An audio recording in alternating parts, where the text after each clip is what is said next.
Hi, it's me, Flatlander, and you've picked a great day to join us because this is our most ambitious project to date. Confirmed guests on today's program include the Dalai Lama, Pope Benedict XVI, Richard Dawkins, Thomas S. Monson, and others.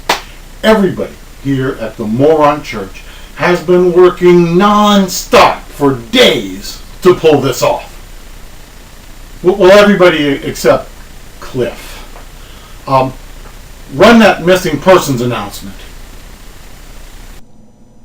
Cliff the Rhino, the head lackey and all-around doofus for the Moron Church of Latter-day Saints, is missing and presumed drunk.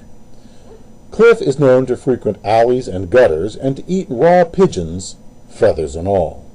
The Moron Church is not offering a reward for Cliff's safe return, but we are interested in the return of the key to the cabinet with the toilet paper. Contact us by email if you can help. Thank you. As I was saying, this is a big day for us. We are coming to you from the storage room of KIGO-P Radio in Lebanon, Kansas. Handling the technical duties today is Skid Row Steve. It's his first day, and we're happy to have Steve with us. What? Oh, Pete. It's Skid Row Pete. Steve is out looking for Cliff. I think some of our guests are online now. President Monson, thank you for joining us.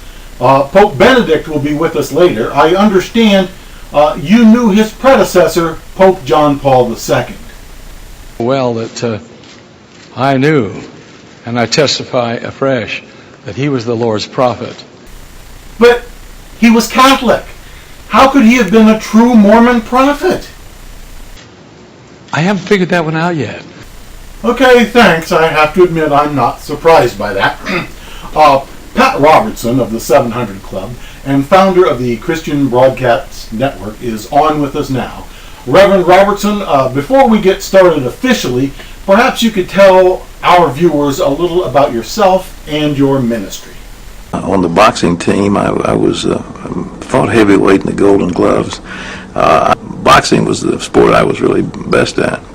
Packed out Madison Square Garden every single night. They had about 19,000 people. At that time that I had a very profound religious experience, I went down to the slums of Bedford-Stuyvesant in New York. It was almost 100% black, African American. There were very few. As a matter of fact, there was nobody that was white-skinned in that neighborhood except us. And I went in with a man who Christian soldiers, and we had a lot of battles back and forth with various neighborhood groups. I taught bayonet fighting. Well, it taught me that I didn't really have to be afraid of an all-black neighborhood, and it was a tough neighborhood. These people were brutal, but I was able to do a shock to the daylights out of you carried 20,000 volts of electricity. Okay, well that's interesting, if not a little frightening. I think the Archbishop of Canterbury is online with us now. Settle yourself down in a chair and light a cigarette if you have one. Thank you, Archbishop. I can't join you in your living room because I'm in Kansas. And I don't smoke. I obey the word of wisdom. Well, at least parts of it. But you, sir, have the privilege of giving the conference's first inspirational message. I'll get on with my story. In the summer of 1908, I just want to tell our listeners that tonight we're sitting outside on the lawn sunning ourselves. It was in the winter, late on a rainy September afternoon of that first year. Things weren't going very well. The picture was looking very black. Gazing thoughtfully at the multicolored fishing boat. We'd been in Paris for several weeks. I was anxious to get back to England and my work. I found them playing with the dead seagulls. I'm mentioning this to remind you, our friends, that you have an important part to play, so let's go all out. Thank you. I don't know what to say in response to that, so let's just hear from President Monson of Codgegolds. We're going to concentrate now on looking to the color of yellow. I think it's interesting that we'd all have nothing but blue grass if it were not for yellow. It's a miracle every step of the way. I think the media has brought that about. Television, for one thing. And as far as ice cream is concerned, I like just about any kind of ice cream. And I have had great satisfaction. The future, it's a miracle. That's all there is to it. And every day I read the obituaries. President Monson, thank you. Your messages are always something. Anyway, we heard a few minutes ago from Pat Robertson, who said he's a real fighter. Now, let's hear from a great man of peace, the Dalai Lama.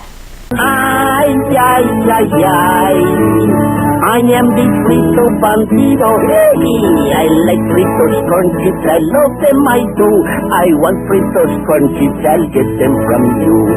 Ay, ay, ay, ay, oh, I am the frito bandido, give me fritos crunchies and I'll be your friend, the frito bandido, you must not offend. Peter, you sure you had the right audio feed synced up with that? That just didn't seem right. Okay. Alright. Who do we have next? The Pope? Good, the Pope's good. The sound is cutting out? That's lovely. Well, let's do the best we can.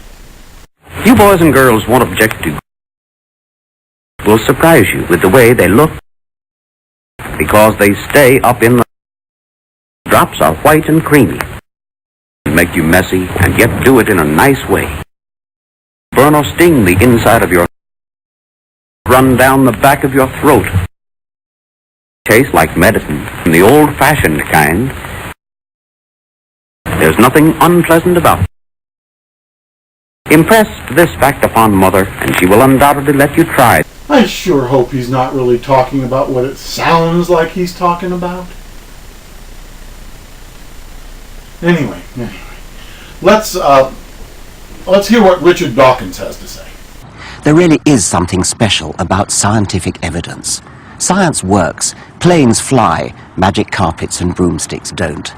Gravity is not a version of the truth, it is the truth. Anybody who doubts it is invited to jump out of a 10th floor window. Evolution, too, is reality. You don't decide whether to believe it or not believe it on the basis of whim or culture. The evidence supports it. Evolution is the plain truth. I'll be good, my goodness. Finally, something that makes sense. Isn't that refreshing? Okay, we're almost out of time now, but does anyone want to comment on Professor Dawkins's published ideas on how we should deal with leaders of dangerous mind control cults? I think we should not be sequestered in a little cage because I have so many friends who are in that group. Thanks, President Monson. I knew I could count on you. Okay, that's it for now. Cliff, if you're out there, we need that key. From the storage room of KIGO-P Radio in Lebanon, Kansas, this is Flatlander, signing off. We're clear? Thanks, Pete. You need to ride back to town? Sure, I got room in the truck. Just don't lean on the door when we go around a corner. That's what happened to Cliff. This has been a Flatlander production in association with the Moron Church of Latter-day Saints.